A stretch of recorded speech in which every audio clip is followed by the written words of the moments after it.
दोस्तों नमस्कार, स्वागत है आपका कॉन्सेप्ट स्कूल यूट्यूब चैनल में। और आज हम लोग कंप्यूटर के तीसरे टॉपिक की तरफ बढ़ रहे हैं और ये है इनपुट और आउटपुट डिवाइसेस। तो देखिए, अब तक जहाँ से आपने इनपुट और आउटपुट डिवाइसेस को पढ़ा होगा और वहाँ पे जितने भी आपने उदाहरण देखा होगा उससे ज़्यादा ही आपको एग्जाम्पल्स यहाँ पर मिलने वाले हैं और उन्हीं एग्जाम्पल से प्रश्न जो है क्वेश्चन बनते हैं। आपने देखा भी होगा, आपने सेट प्रैक्टिस किया होगा या फिर प्रीवियस ईयर कोई भी क्वेश्चन उठाया होगा तो वहाँ पर भी आपको दिखाई दिया होगा। यानी यहाँ पर जो हम लोग पढ़ेंगे, यहाँ पर आपको लगभग यानी जितने भी इनपुट डिवाइसेज हैं वो सारे के उदाहरण मिल जाएंगे और उसी तरह से आउटपुट डिवाइसेस के भी उदाहरण मिल जाएंगे। साथ ही साथ उनके कामों को भी हम लोग देखते चलेंगे कि इनका यूज कहाँ पर होता है, जिससे कोई भी कन्फ्यूजन आपका नहीं रहेगा। तो वीडियो को स्टार्ट करेंगे। इससे पहले देखिए, दो टॉपिक पर हमने डिस्कस किया है। पहले हमने कंप्यूटर के हिस्ट्री पर बात की थी, ठीक है, उसके जनरेशन्स वगैरह पर बात की थी। और दूसरे टॉपिक्स में हमने देखा था कि कंप्यूटर के जो भी पार्ट्स हैं उनको देखा था, उनको डिटेल में देखा था। तो यहाँ से भी क्वेश्चन बनते हैं और पहला वाला जो कंप्यूटर का इतिहास है वहाँ से तो क्वेश्चन बनता ही है। तो अब तक हम लोग दो टॉपिक देख चुके हैं और ये तीसरा टॉपिक हम लोग आज देखने वाले हैं। इसके बाद जो टेलीग्राम है वहाँ पर आप जानते हैं कि यहाँ पर हम लोग क्या कर रहे हैं, तो अभी टॉपिक वाइज क्विज एक चल रहा है जिसमें करंट अफेयर्स को हम लोग फॉलो कर रहे हैं। और करंट अफेयर्स हमारा लगभग मार्च तक कवर हो चुका है, यानी फरवरी और जनवरी ये 2023 का 2 महीना का करंट अफेयर्स बचा हुआ है। और इसके अलावा हम लोग एक मिक्स जो जीके होता है उसका क्विज चल रहा है लगातार, तो उससे भी आप वहाँ पर जोड़ के फ़ायदा उठा सकते हैं। तो इनपुट डिवाइसेस, देखिए सबसे पहले इनपुट डिवाइस होता क्या है। तो आप जानते ही हैं कि इनपुट डिवाइस यानी जो भी डेटा हम लोग इनपुट करते हैं और जिन डिवाइसेस के माध्यम करते हैं, तो वही सारी डिवाइसेस जो होती हैं वही इनपुट डिवाइस हैं। और ये करती क्या है, तो जैसे भी आप डेटा देते हैं, यानी आप जब अपने लैंग्वेज में उसको डेटा देते हैं तो वो कन्वर्ट करती है मशीनी लैंग्वेज में और कन्वर्ट करने के बाद सीपीयू के पास भेज देती है। तो यही इनका काम होता है इनपुट डिवाइसेस का। तो इसमें चलिए अब एग्जांपल्स देख लेते हैं। तो सबसे पहला जो एग्जांपल आता है वो आता है कीबोर्ड का, ठीक है। तो कीबोर्ड है, आप जानते हैं कीबोर्ड एक इनपुट डिवाइस है और ये होता है इस तरह का है, फोटो में आप देख पा रहे होंगे। और ये 3 टाइप का होता है कीबोर्ड, 3 प्रकार का होता है, जिसमें आप देख सकते हैं एक है क्वेर्टी कीपैड है या कीबोर्ड है, और एक है ड्वॉरक करके, और एक है एजर्टी। इस तरह से ये 3 प्रकार का कीबोर्ड आपके सामने है। और इसमें कीज की बात करें तो ऊपर में आपको जो दिखाई दे रहा है ये फंक्शन कीज है, ठीक है। इसके बाद इधर जो आपको ABCD और ऊपर में जो नंबर्स दिखाई दे रहे हैं ये अल्फ़ा न्यूमरिक हैं। इसके अलावा ये जो आपको एरो दिख रहा है वो कर्सर कंट्रोल कीज हैं और इधर आपको न्यूमरिक कीपैड दिखाई देता है एक कीपैड के अंदर, कीबोर्ड के अंदर। तो ये कीबोर्ड का लेआउट है। इसी तरह से अलग अलग जो कीज हैं उनका अलग अलग काम है, ठीक है। तो उनको हम लोग यहाँ पर नहीं देखेंगे क्योंकि यहाँ से क्वेश्चन काफ़ी कम आता है। तब आगे बढ़ते हैं और आगे हम लोग चलते हैं, नेक्स्ट देखते हैं। अब देखिए कुछ पॉइंटिंग डिवाइसेज हैं और ये जो पॉइंटिंग डिवाइसेज हैं ये क्या हैं, तो ये जो इनपुट डिवाइसेज हैं उन्हीं का एग्जांपल है, तो इनको देखेंगे। लेकिन उससे पहले एक पॉइंट यहाँ पे याद रखिएगा, ये क्वेश्चन पूछा भी गया है कि जो क्वेर्टी कीबोर्ड होता है उसमें कितने कुल कीज होते हैं। तो याद रखिएगा 104 कीज होते हैं, ठीक है। कुल इसमें 104 की होता है, तो इसको ध्यान रखिएगा। अब हम लोग चलते हैं पॉइंटिंग युक्तियाँ यानी पॉइंटिंग डिवाइसेस की तरफ। और देखिए पॉइंटिंग डिवाइसेस नाम से ही लग रहा है कि ये क्या करती हैं, तो ये पॉइंटर इनमें होता है, इनमें कर्सर होता है, यह पॉइंटर होता है और उसी से आप क्या करते हैं, एक स्थान से दूसरे स्थान पर इनको ले जाकर और अपना जो भी कंप्यूटर में काम है उसको करते हैं। तो इनमें एग्जांपल्स में माउस है, ट्रैक बॉल है, जॉयस्टिक है, लाइट पेन है, टच स्क्रीन है। ये कुछ एग्जांपल्स हैं जो पॉइंटिंग डिवाइसेस का एग्जांपल है। अब देखिए माउस के बारे में आप जानते हैं, ये पॉइंटिंग डिवाइस है और इसमें क्या होता है, तो एक कर्सर होता है और उसी के माध्यम से आप काम करते हैं जो भी इसमें है। और इसके आविष्कारक कौन है, तो इसका आविष्कारक याद रखिएगा डगलस C एंजलबर्ट, ठीक है। एंगलबर्ट या एंजलबर्ट ये जो है इसके आविष्कारक हैं।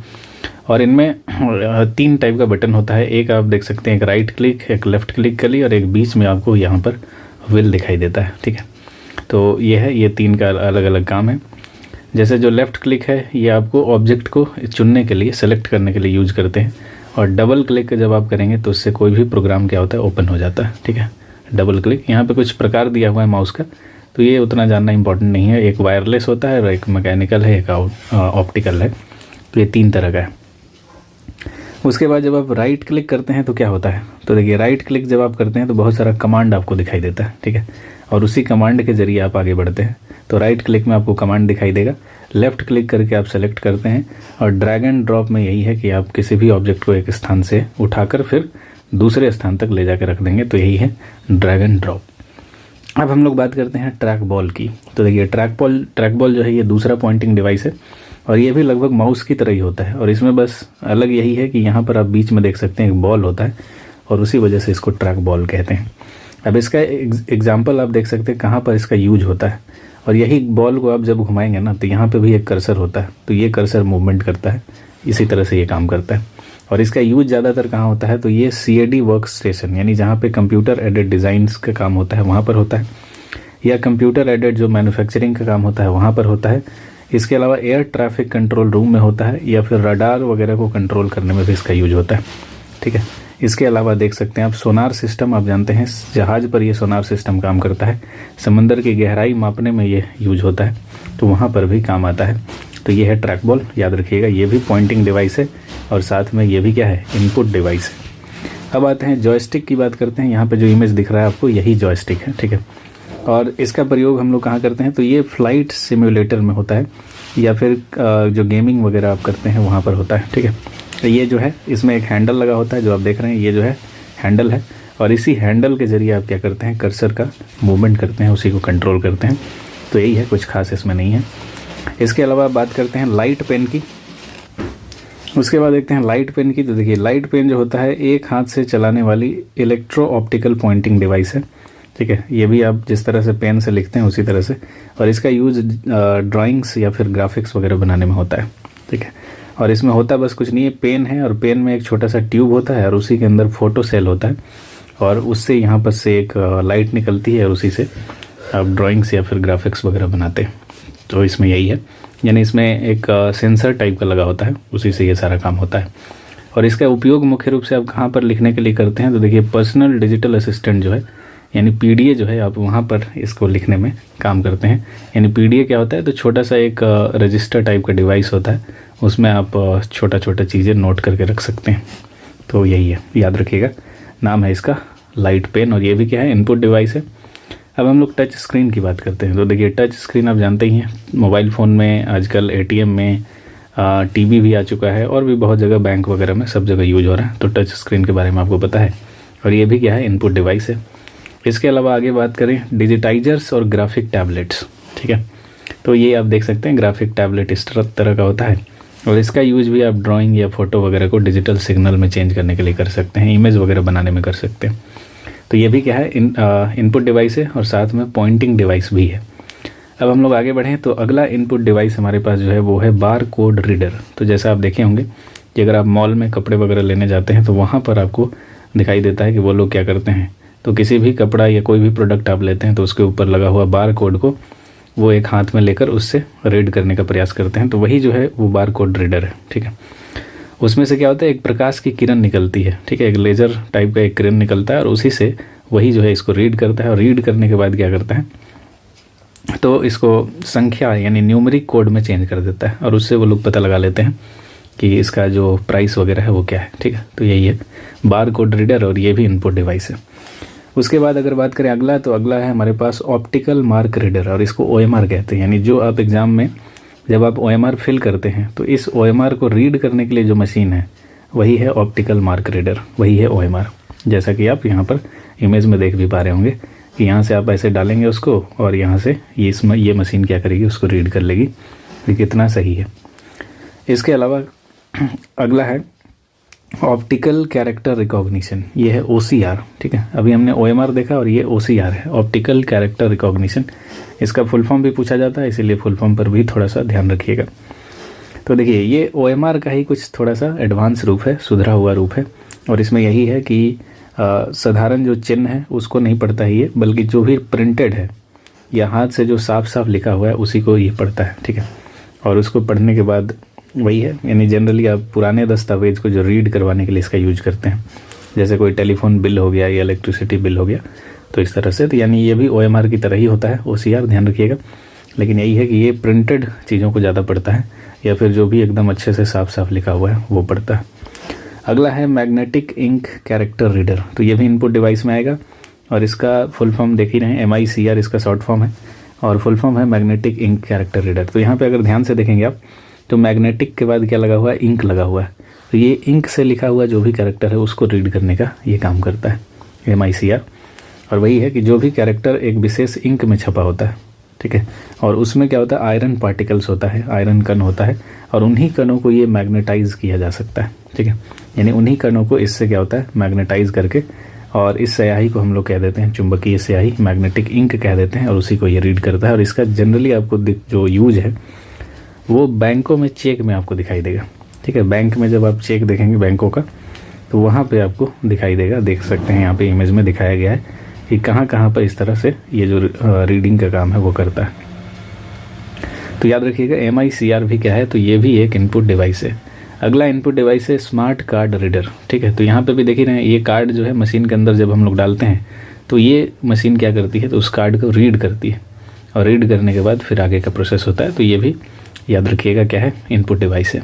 अगला है बायोमेट्रिक सेंसर। तो ये आजकल हर जगह यूज हो रहा है, अगर आप जॉब करते हैं तो वहाँ पे भी कई जगहों पर ये बायोमेट्रिक सेंसर लग चुका है अटेंडेंस बनाने के लिए। तो यही है, इसमें भी आप क्या करते हैं, तो अपना जो उंगली है उसके ऊपर रखते हैं, यानी इनपुट डालते हैं, फिर वो आगे चल के प्रोसेस होता है। तो याद रखिएगा बायोमेट्रिक सेंसर एग्जाम वगैरह में भी इसका यूज हो रहा है। उसके बाद अगला इनपुट डिवाइस है वो है स्कैनर। तो स्कैनर भी जानते हैं आप, स्कैनर में क्या करते हैं आप, तो किसी भी पेपर को इस मशीन के अंदर डालते हैं, वो क्या करती है कंप्यूटर के अंदर ले लेती है उस चीज़ को स्कैन करके, यानी जो भी डॉक्यूमेंट होता है। तो स्कैनर भी क्या है, तो एक तरह का इनपुट डिवाइस है। अब स्कैनर बहुत अलग अलग टाइप का होता है, तो उसको जानने की आवश्यकता नहीं है। अगला है माइक्रोफोन। तो माइक्रोफोन भी क्या है, इनपुट डिवाइस है। जैसे अभी मान लीजिए कि मैं यहाँ पर बोल कर रिकॉर्ड कर रहा हूँ, तो मेरी आवाज़ क्या हो रही है, कंप्यूटर के अंदर जा रही है। तो यहाँ पे माइक्रोफोन भी क्या है, एक इनपुट डिवाइस है, यानी यहाँ पर जब हम आवाज़ देते हैं तो वो फिर कंप्यूटर के अंतर्गत चली जाती है, और फिर वो आगे रिकॉर्ड हो जाती है और आगे प्रोसेस उसका चलता है।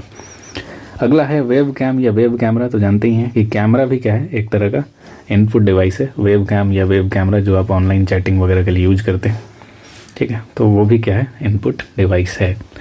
तो इतने सारे हमने इनपुट डिवाइसेस को देखा। कौन कौन सा हो गया, एक बार रिवाइज कर लें। तो देखिए वेब कैमरा इनपुट डिवाइस है, माइक्रोफोन हो गया इनपुट में, इसके अलावा स्कैनर है इनपुट में, फिर बायोमेट्रिक सेंसर हमने देखा है, स्मार्ट कार्ड रीडर हमने देखा, OMR है, OCR है, देखिए ऑप्टिकल कैरेक्टर रिकॉग्निशन, MICR भी क्या है, ये भी इनपुट डिवाइस है, मैग्नेटिक इंक कैरेक्टर रीडर। इसके अलावा हमने बारकोड रीडर देखा, इसके अलावा डिजिटाइजर्स और ग्राफिक टैबलेट्स हमने देखा, टच स्क्रीन देखा, इसके अलावा लाइट पेन है, जॉयस्टिक हमने देखा, इसके अलावा ट्रैक बॉल भी क्या है, तो ये भी एक इनपुट डिवाइस है। फिर हमने माउस को देखा, उसके बाद कीबोर्ड को देखा। तो इस तरह से काफ़ी सारे हमने इनपुट डिवाइसेस को देख लिया, और यहीं से एग्जांपल से आपका क्वेश्चन जो है वो पूछा जाता है। तो इसको थोड़ा सा लिख लीजिएगा और बार बार रिवीजन कीजिएगा। आगे हम लोग बात करते हैं, देखिए ऑप्टिकल माउस का आविष्कार किसने किया था। देखिए ये माइक्रोसॉफ्ट के द्वारा 1999 में हुआ था, जबकि हमने देखा कि जो नॉर्मल माउस है उसका आविष्कार किसने किया था, तो एंगल या एंजल बर्ट ने उसको किया था, तो वो याद रखिएगा। इसके अलावा ड्रैग एंड ड्रॉप को हमने देख ही लिया था, स्कैनर का काम आप जानते ही हैं। OCR टेक्नोलॉजी के बारे में हमने बात कर ली है। और एक होता है स्पीच रिकॉग्निशन सिस्टम। तो इसमें जानते हैं कि जो भी आजकल हम लोग गूगल वगैरह में जो आवाज़ देते हैं, जो आवाज़ यानी वॉइस इनपुट देते हैं, तो उसका यूज होता है। तो वही स्पीच रिकॉग्निशन सिस्टम स्पीच को पहचान के फिर आगे प्रोसेस करता है। तो ये सारे इनपुट डिवाइसेस थे। अब हम लोग बढ़ते हैं आउटपुट डिवाइसेस की तरफ, ठीक है। इसमें भी काफ़ी सारे एग्जाम्पल है, और यहाँ से भी आप जानते हैं क्वेश्चन बनते हैं। तो आउटपुट में वही है कि जैसे आप ये कंप्यूटर हो गया, यहाँ से आपने डेटा को इनपुट कराया, डेटा जब अंदर गया तो यहाँ पे जो इनपुट डिवाइस है ये क्या किया, इसको मशीनी लैंग्वेज में कन्वर्ट किया, और फिर कंप्यूटर को यानी CPU तक पहुँचाया। फिर यहाँ पर डेटा प्रोसेस हुआ और फिर वो आउटपुट निकला। लेकिन आउटपुट जो होता है वो मशीनी लैंग्वेज में होता है। तो जो आउटपुट डिवाइस है वो क्या करेगा, तो उसको हमारे लैंग्वेज में या हमारे समझने वाले लैंग्वेज में चेंज करेगा, और जो डेटा निकल के बाहर आएगा वही हमारा आउटपुट डेटा होता है, ठीक है, जिसको हम समझ सकते हैं। तो उसको आप सॉफ्ट कॉपी या फिर हार्ड कॉपी में निकाल लेते हैं, या फिर मॉनिटर पे आप उसको देख सकते हैं। तो यही है। तो इसमें पहला जो एग्जांपल है वो मॉनिटर है, आप जानते ही हैं, विजुअल डिस्प्ले यूनिट। यानी जब कोई भी डेटा प्रोसेस होने के बाद आपको दिखाई देता है, वो कहाँ दिखाई देता है, वो मॉनिटर में ही दिखाई देता है। तो वो क्या है, मॉनिटर क्या है, तो एक आउटपुट डिवाइस है, ठीक है। तो याद ध्यान रखिएगा। और इसमें कुछ मॉनिटर से रिलेटेड कुछ क्वेश्चन पूछा जाता है। जैसे ये है कि मॉनिटर कंप्यूटर से प्राप्त परिणाम को सॉफ्ट कॉपी के रूप में दिखाता है, ठीक है। और ये दो टाइप का होता है। देखिए, एक होता है मोनोक्रोम मॉनिटर और दूसरा होता है कलर डिस्प्ले मॉनिटर। तो दो तरह का होता है। जो मोनोक्रोम है यहाँ पे एक ही कलर आपको दिखाई देगा, ठीक है, मोनो मतलब एक ही होता है, तो एक कलर आपको दिखाई देगा, जबकि कलर डिस्प्ले यूनिट में आपको 256 रंग दिखाई देते हैं एक समय में। ये ध्यान रखिएगा, ये क्वेश्चन पूछा गया है कि एक समय में कितने यहाँ पर कलर दिखाई देते हैं, तो 256 कलर दिखाई देते हैं। और मॉनिटर पर जो भी चित्र बनता है वो कैसे, तो वो डॉट्स से मिलकर बना होता है, यानी छोटे छोटे डॉट्स जो है उनसे मिलकर बना होता है, और इन्हीं को हम लोग कह देते हैं पिक्सल्स। जैसे हम आजकल कैमरा में बात करते हैं कितने मेगा पिक्सल्स का है, तो वो पिक्सल्स क्या है, तो यही छोटे छोटे डॉट्स हैं, ठीक है। तो जितने ज़्यादा डॉट्स होंगे उतना जो इमेज होता है वो अच्छा बनता है, क्लियर बनता है। अब हम लोग बात करते हैं कि किसी चित्र की जो स्पष्टता होती है, क्लैरिटी, वो किन चीज़ों पर निर्भर करती है। तो एक हम लोग देखते हैं कि स्क्रीन का रेजोल्यूशन पर डिपेंड करेगा, ठीक है। ये किसी भी मॉनिटर का जो रेजोल्यूशन है वो एक तो हॉरिजॉन्टल यानी क्षैतिज और एक ऊर्ध्वाधर, ये पिक्सल्स की संख्या के गुणनफल के बराबर होता है। यानी मॉनिटर की जो रेजोल्यूशन है वो जितनी अधिक होगी उसके पिक्सल उतने ही नज़दीक होंगे और चित्र उतना ही स्पष्ट होगा। तो ध्यान रखिएगा कि रेजोल्यूशन जितना अच्छा होगा यानी जितना ज़्यादा होगा उतना ही पिक्सल्स नज़दीक होंगे और चित्र उतना ही स्पष्ट होगा। दूसरा है डॉट पिच, यानी इसमें क्या है कि दो कलर्ड पिक्सल्स के विकर्णों के बीच की दूरी को डॉट पिच कहते हैं। और यदि किसी मॉनिटर की डॉट पिच कम से कम हो तो उसके रेजोल्यूशन जो होता है वो अधिक होगा और उस मॉनिटर में चित्र काफ़ी स्पष्ट दिखाई देगा।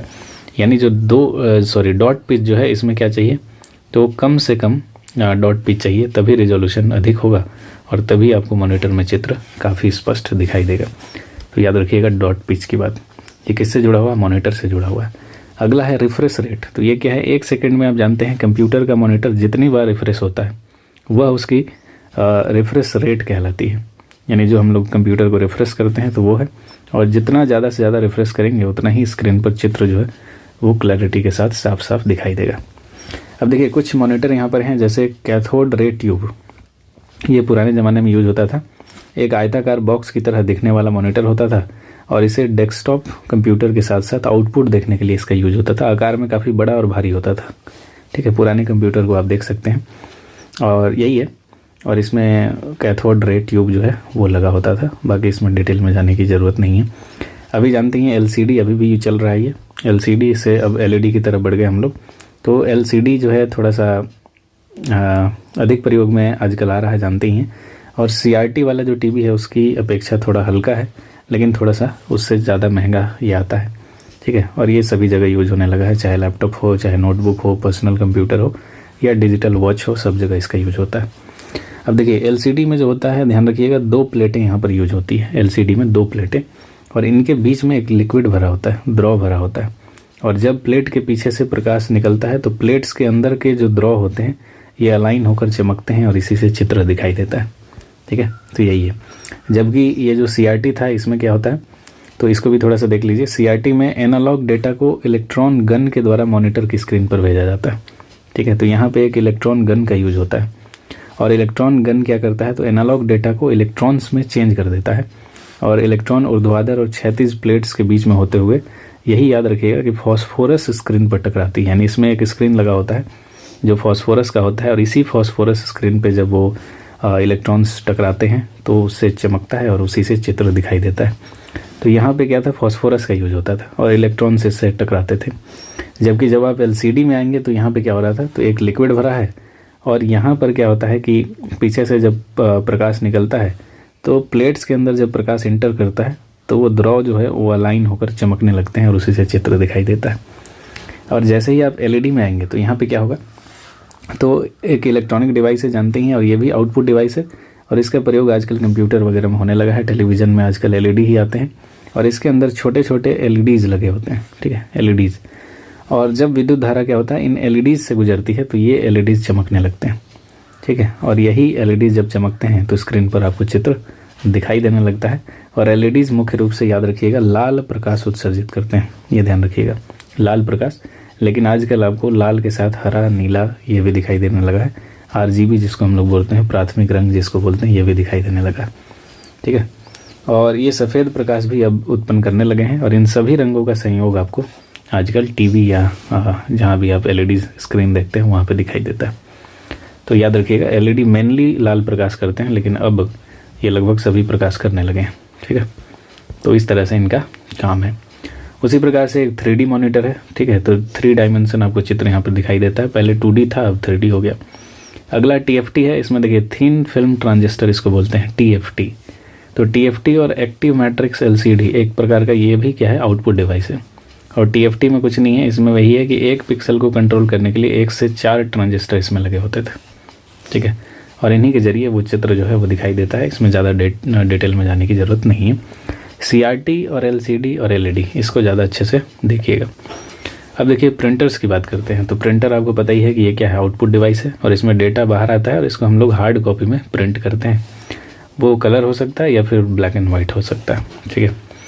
इसके अलावा देखिए प्रिंटर की क्वालिटी जो हम लोग देखते हैं वो कैसे देखते हैं, तो किसी प्रिंटर की जो गति होती है वो कैरेक्टर प्रति सेकंड में मापी जाती है। पहले तो गति की बात कर लें तो ये कैरेक्टर प्रति सेकंड में मापी जाएगी, या फिर लाइन प्रति मिनट में भी मापी जाएगी, या फिर पेज प्रति मिनट में मापी जाएगी। तो ये स्पीड मापने का तरीका है किसी भी प्रिंटर की गति मापने का। और किसी प्रिंटर की क्वालिटी आप कैसे पता करेंगे, तो डॉट्स प्रति इंच से पता करेंगे, DPI से पता करेंगे। याद रखिएगा, फुल फॉर्म भी पूछा जा सकता है कि DPI क्या है, तो डॉट्स पर इंच है, ठीक है। यानी पेपर पर 1 इंच में जितने ज़्यादा बिंदु होंगे प्रिंटिंग उतनी ही अच्छी होगी। और 2 टाइप के प्रिंटर मार्केट में मौजूद हैं, एक होता है इम्पैक्ट प्रिंटर और दूसरा होता है नॉन इम्पैक्ट प्रिंटर। इम्पैक्ट क्या होता है, तो नाम से ही लग रहा है कि ये प्रभाव अपना छोड़ता है, यानी ये टाइपराइटर की तरह होंगे और अक्षर को छापने के लिए इसमें छोटे छोटे पिन या हैमर्स होते हैं, जैसे पुराने ज़माने में आप देखेंगे। और इन पिनों पर अक्षर बने होते थे और वो पिन स्याही से लगे हुए रिबन और उसके बाद पेपर पर वो जाके प्रहार करते थे और छप जाते थे, इम्पैक्ट डालते थे, प्रभाव डालते थे। और ये बहुत अच्छी क्वालिटी के प्रिंटर नहीं होते थे, ठीक है। और ये मिट भी जाता था बाद में। और ये प्रिंटर जो होते थे दूसरे प्रिंटर की तुलना में आपको सस्ते दिखाई देंगे और आवाज़ इनसे बहुत ज़्यादा होता है, ठीक है। इसीलिए इनका प्रयोग अब धीरे धीरे देखेंगे कम हो गया। लेकिन फिर भी इम्पैक्ट प्रिंटर का आपको 4 प्रकार दिखाई देता है। एक दिखाई देता है डॉट मैट्रिक्स प्रिंटर। तो नाम से ही लग रहा है कि इसमें क्या होगा, डॉट डॉट टाइप का जो है प्रिंट होगा। यानी डॉट मैट्रिक्स प्रिंटर में पिनों की एक पंक्ति होती है जो कागज़ के ऊपरी सिरे पर रिबन पर प्रहार करते हैं, ठीक है। और वही है उसमें, यानी डॉट्स का एक समूह होता है उसके ऊपर और इसी से वो जो भी आप लिख रहे हैं वो छप जाता है, यही है। डेजी विल प्रिंटर में क्या है, तो डेजी विल प्रिंटर में कैरेक्टर की छपाई टाइपराइटर की तरह होती है, ठीक है। तो यही है इसमें, और ये थोड़ा सा विश्वसनीय ज़्यादा होता था और अच्छा सा इसमें जो प्रिंटिंग है वो होता था। उसी प्रकार से लाइन प्रिंटर है, तो नाम से ही लग रहा है इसके द्वारा पूरा एक लाइन प्रिंट हो जाता था एक ही बार में, और ये भी इम्पैक्ट प्रिंटर ही है। इसके अलावा ड्रम प्रिंटर है। ड्रम प्रिंटर का यहाँ पर फोटो आप देख सकते हैं। और इसमें क्या होता है, ये भी लाइन प्रिंटर का ही एक एग्जाम्पल है। इसमें एक बेलनाकार ड्रम होता था और लगातार ये गोल गोल घूमता रहता था और उसी में अक्षर उभरा हुआ रहता था, उसी से जो है वो प्रिंट होता रहता था। नॉन इम्पैक्ट प्रिंटर में आएंगे तो ये प्रिंटर जो होते हैं वो कागज़ पे प्रहार नहीं करते हैं, ठीक है, ऊपर से ही प्रिंट कर देते हैं। और स्याही की देख सकते हैं फुहार कागज़ पर छोड़ते हैं। और इसमें इलेक्ट्रोस्टैटिक केमिकल इंकजेट तकनीक का यूज होता है, तो इतना डिटेल में नहीं जाना है, मतलब इनसे जो है अच्छे चित्र आपको दिखाई देंगे। इंकजेट प्रिंटर में आप देख सकते हैं पहला है इसका एग्जांपल, नॉन इम्पैक्ट प्रिंटर में इंकजेट प्रिंटर जो है ये पहला है। तो इसमें क्या है, तो इंकजेट प्रिंटर में कागज़ पर स्याही की फुहार आपको दिखाई देती है और वही छोटे छोटे बूंद डालकर उससे छपाई हो जाता है। और 1 से 4 पेज प्रति मिनट ये लोग छपाई करते हैं और बढ़िया छपाई होता है इससे क्लियरली, जैसा कि आप यहाँ पर इमेज में देख रहे हैं, ठीक है। तो यही है इंकजेट। उसके बाद इसमें आगे आते हैं, तो देखिए आगे है थर्मल प्रिंटर। तो थर्मल को देखते हैं, तो ये पेपर पर अक्षर छापने के लिए उष्मा का यूज करता है, नाम से ही लग रहा है थर्मल, उष्मा का यूज करेगा।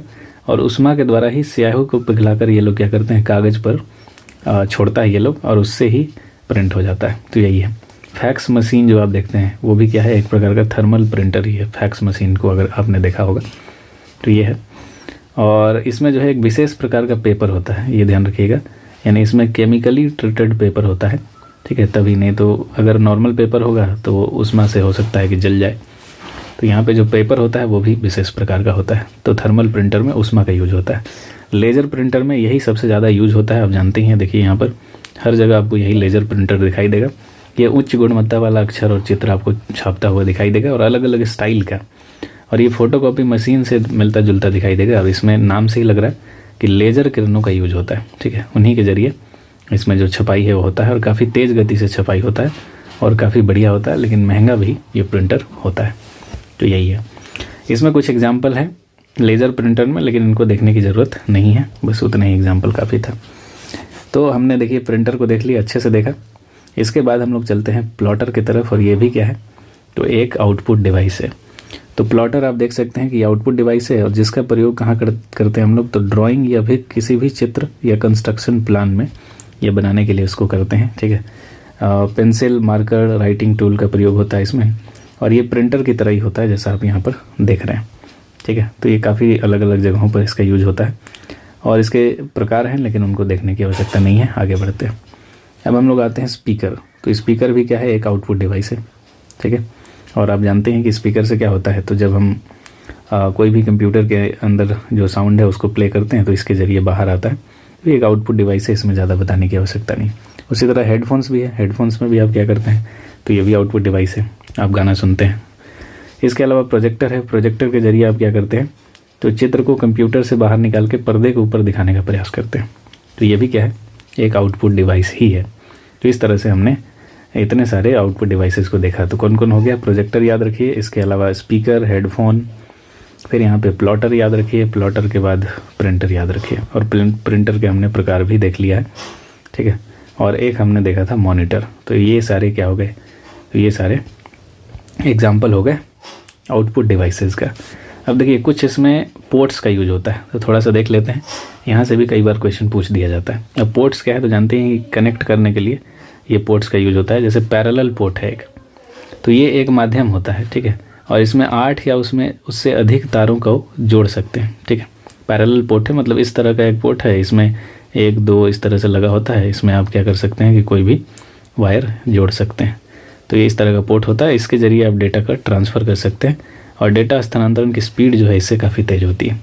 तो इसका प्रयोग आप कंप्यूटर से, जैसे प्रिंटर को अगर आपको जोड़ना है तो इन्हीं पोर्ट्स के ज़रिए, पैरेलल पोर्ट के ज़रिए होता है। उसी तरह से है सीरियल पोर्ट। ये क्या है, तो सीरियल पोर्ट के द्वारा एक बार में एक ही बिट डेटा भेज सकते हैं, और ये काफ़ी धीमी गति से यहाँ से डेटा हस्तांतरण होता है। जैसे मोडेम वगैरह का यूज करते हैं, प्लॉटर है, बार कोड रीडर है, इनको जोड़ने के लिए काम आता है ये। और इस पोर्ट को आप कम्युनिकेशन पोर्ट या कॉम भी कह देते हैं। तो याद रखिएगा, सीरियल पोर्ट जो होता है वो एक बार में एक ही बिट डेटा भेजेंगे, और ये काफ़ी स्लो होता है। ठीक है, जबकि पैरेलल पोर्ट आप देख सकते हैं डेटा ट्रांसफ़र जो है काफ़ी तेज़ होता है, और इसमें एक साथ ढेर सारे तारों को जोड़ सकते हैं, 8 या उससे अधिक तारों को जोड़ सकते हैं। एक आता है यूनिवर्सल सीरियल बस, USB।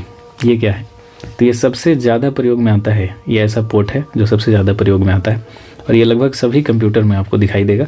2 से 4 USB पोर्ट हर कंप्यूटर में लगा होता है, और इसमें प्लग एंड प्ले फीचर होता है, यानी कोई भी डिवाइस इससे जोड़ सकते हैं। और आप देख सकते हैं कि एक सिंगल USB पोर्ट में 127 डिवाइसेज आप जोड़ सकते हैं। ठीक है, तो इसमें काफ़ी सारा, यानी यूनिवर्सल नाम ही से पता लग रहा है कि इसमें ढेर सारे डिवाइसेस को आप एक साथ जोड़ सकते हैं। तो ये भी क्या है, एक पोर्ट ही है USB। इसके अलावा फायर वायर क्या है, तो देखिए इसका यूज आप लोग ऑडियो, वीडियो या फिर मल्टीमीडिया डिवाइसेस जैसे वीडियो कैमरा आदि को जोड़ने के लिए करते हैं, और ये थोड़ा सा महंगा होता है। इसका प्रयोग बड़ी मात्रा में आप डेटा ट्रांसफ़र करने के लिए कर सकते हैं, यानी काफ़ी तेज़ गति से इससे डेटा ट्रांसफ़र होता है। नाम है फायर वायर। ठीक है, जैसे हार्ड डिस्क ड्राइव हो, नई DVD ड्राइव हो, इसको अगर आपको जोड़ना है तो फायर वायर के ज़रिए ही आप जोड़ सकते हैं। और इसकी स्पीड आप देख सकते हैं काफ़ी तेज़ी से 400 MB/s स्पीड से डेटा ट्रांसफ़र होता है। यानी सबसे तेज़ गति से जो डेटा ट्रांसफ़र है वो फायर वायर से होगा। सबसे ज़्यादा डिवाइसेस को आप जोड़ सकते हैं USB से, उसके बाद पैरेलल से जोड़ सकते हैं, और सबसे कम आपको सीरियल पोर्ट से जुड़ा हुआ दिखाई देगा। ठीक है, तो इसको याद रखिएगा। अब हम लोग थोड़ा सा मॉडेम को देख लें। तो मॉडेम जानते हैं इसका प्रयोग क्या करते हैं, तो डेटा को प्राप्त या प्रेषित करने के लिए करते हैं। ठीक है, इसका फुल फॉर्म होता है मॉड्यूलेशन और डीमॉड्यूलेशन, ये भी आप जानते होंगे। और कंप्यूटर को चलाए रखने के लिए जो आवश्यक युक्तियाँ होती हैं उन्हीं को हम लोग क्या कहते हैं, स्टैंडर्ड युक्तियाँ कहती हैं। मतलब उनके बिना कंप्यूटर को चलाना संभव नहीं है, और उनमें कीबोर्ड आता है, फ्लॉपी ड्राइव आता है, हार्ड डिस्क आता है, तो ये सारा स्टैंडर्ड डिवाइसेज हैं। इसके अलावा मॉनिटर की रिफ्रेश रेट जो है ना, उसको हम लोग मापते हैं हर्ट्ज़ में। ठीक है, जो भी मॉनिटर की रिफ्रेश रेट है उसको हम लोग हर्ट्ज़ में मापते हैं, तो याद रखिएगा। और मजबूत चुंबकीय क्षेत्र बनने के कारण मॉनिटर की स्क्रीन काली या रंगहीन हो जाती है, जो एक वायरस की तरह कार्य करता है। यानी मॉनिटर का प्रयोग करते समय जो भी आसपास में चुंबकीय उपकरण है उनको नहीं रखना चाहिए। यानी जब आप चुंबकीय उपकरण कोई मॉनिटर के आसपास में रख देंगे तो एक मजबूत चुंबकीय क्षेत्र बनेगा, जिससे मॉनिटर की स्क्रीन काली हो सकती है, यानी मॉनिटर ख़राब हो सकता है। इसके अलावा हमने देखा है कि graphic display unit monitor alpha numeric अक्षरों के साथ साथ ग्राफ्स एवं डायग्राम को, नाम से ही लग रहा है अब ग्राफिक है तो ग्राफ और डायग्राम को भी दिखाएगा। तो इस तरह से हमने यहाँ पर इनपुट और आउटपुट डिवाइसेस को देखा है, कंप्लीट देखा है। इससे बाहर आपका क्वेश्चन एक भी नहीं आएगा अगर आप इसको बार बार रिवाइज कर लेते हैं तो। ठीक है, तो उम्मीद करते हैं वीडियो आपको फ़ायदेमंद लग रहा होगा, पसंद भी आ रहा होगा। अगर पसंद आ रहा है तो लाइक कीजिएगा। इसके अलावा चैनल को सब्सक्राइब कर लीजिएगा अगर आपने नहीं किया है, और वीडियो को थोड़ा शेयर भी कीजिएगा, और साथ में कमेंट करके आप बता सकते हैं कि ये सीरीज़ आपको कैसा लग रहा है और आगे कौन सी और सीरीज़ लेकर चला जाए जिससे आपको आने वाले एग्ज़ाम में फ़ायदा हो। तो मिलते हैं अगले वीडियो में। Thank you so much. कल हम लोग नेक्स्ट टॉपिक की तरफ चलेंगे और ये भी इंपॉर्टेंट टॉपिक है और इसका नाम है कंप्यूटर मेमोरी।